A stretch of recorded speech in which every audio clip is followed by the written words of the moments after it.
Assalamualaikum warahmatullahi wabarakatuh. Waalaikumsalam. Selamat pagi Pak. Apakah bagaimana kabar Bapak? Alhamdulillah sehat.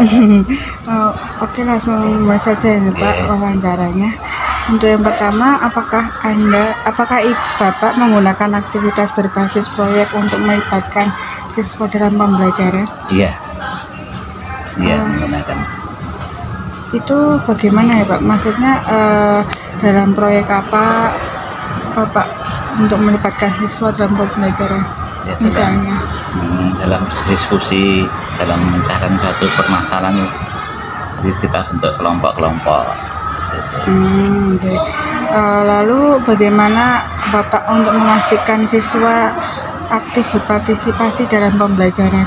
Ya itu tadi, memfasilitasi siswa untuk diskusi agar mereka bisa aktif, kemudian menggunakan teknologi sekarang, misalnya pakai video, pakai proyektor dan sebagainya gitu. Kemudian bagaimana Bapak mengintegrasikan nilai Pancasila ke dalam materi pembelajaran? Niku mengajarkan pengetahuan tentang pendidikan Pancasila sebagai ideologi negara, kemudian memberi contoh, memberi teladan tentang nilai Pancasila terutama dalam bidang pendidikan kewarganegaraan.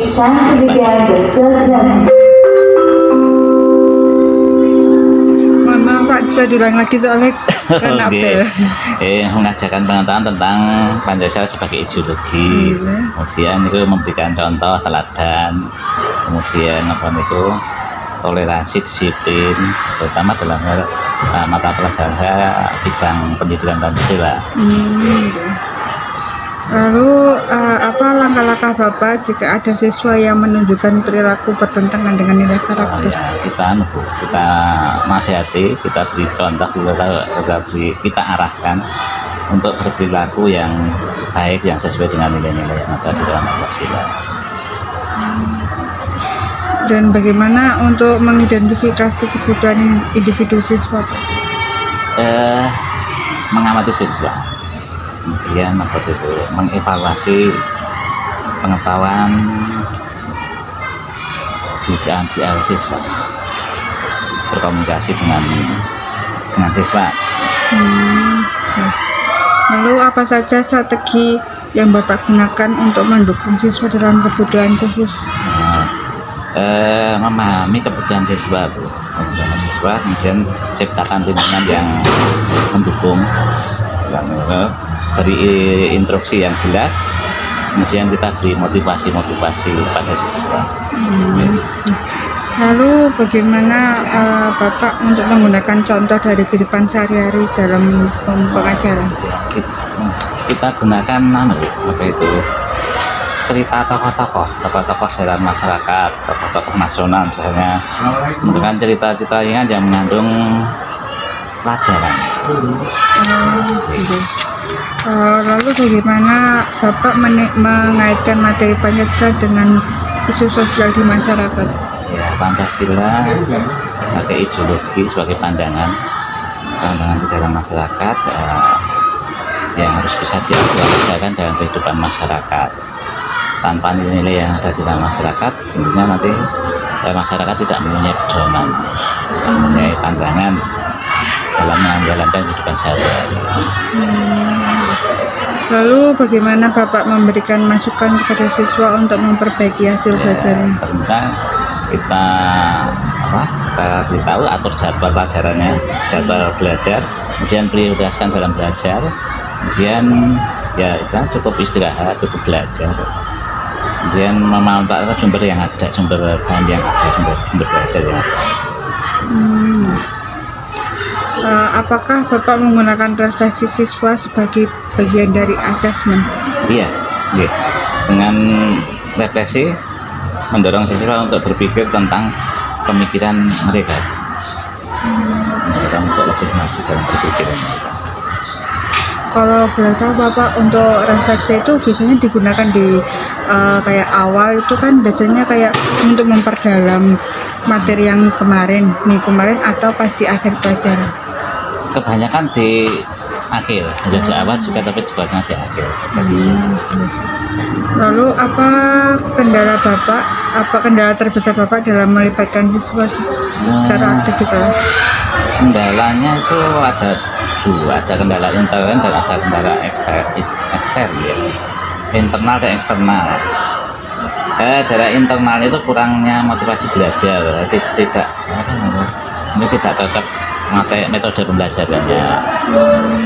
Kalau anak-anak sekarang kan biasanya kalau diberi yang agak Susah. biasanya senang yang sama guyon sama pakai video-video itu anak suka. Kalau dari eksternalnya ada gangguan disiplin tuh, keterlambatan dalam sumber daya, memang keterbatasan sumber daya manusianya. Lalu bagaimana Bapak mengatasi tantangan dalam menanamkan nilai Pancasila di kelas? Ya, kita melakukan pembelajaran diferensiasi gitu ya. Antara murid dengan guru, kemudian ada dengan pendekatan pendampingan dengan pimpinan itu. Lalu apa hambatan utama yang Bapak temui saat mencoba menyesuaikan pembelajaran untuk siswa yang beragam? Kurang minat, kemudian kurang percaya diri, siswa itu ya, kurang percaya diri. Kemudian kita ketidakmampuan dalam belajar. Setiap orang kan berbeda-beda tangannya. Apakah Bapak mengalami kesulitan dalam membuat materi kontekstual bagi siswa? Iya, karena itu kurangnya waktu untuk mendatangkan para ahli. Biasanya kalau dalam hal tertentu, misalnya dalam kita ahlinya, misalnya dalam kepolisian atau kejaksaan, untuk memberikan penjelasan tentang materi yang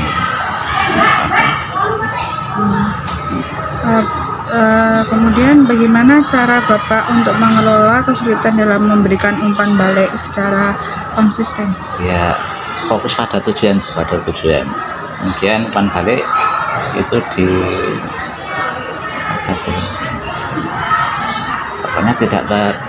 tepat waktu. Harus konsisten, harus tepat waktu.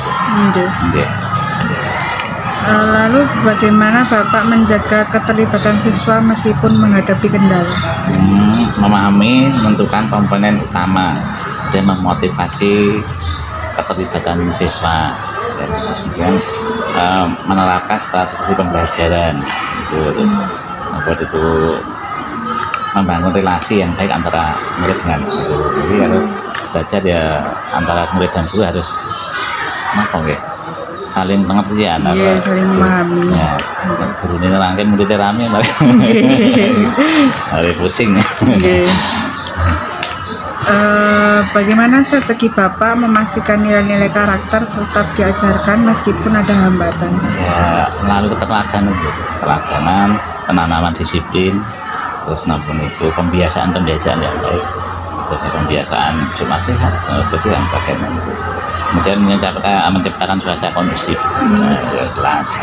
Kemudian suasana kondusif adalah ya jalan dengan baik. Lalu apa solusi utama yang Bapak terapkan untuk menyesuaikan metode pembelajaran? Ya, menerapkan strategi tadi, kemudian pembelajaran berdiferensiasi, kemudian ada kooperatif, kemudian kolaborasi antara orang tua, murid dan guru. Bagaimana Bapak menciptakan materi lokal yang relevan untuk siswa di tengah keterbatasan? Ya, tadi melakukan kolaborasi orang tua siswa, kemudian kolaborasi guru antar guru, kemudian antara guru dengan orang tua dengan siswa gitu.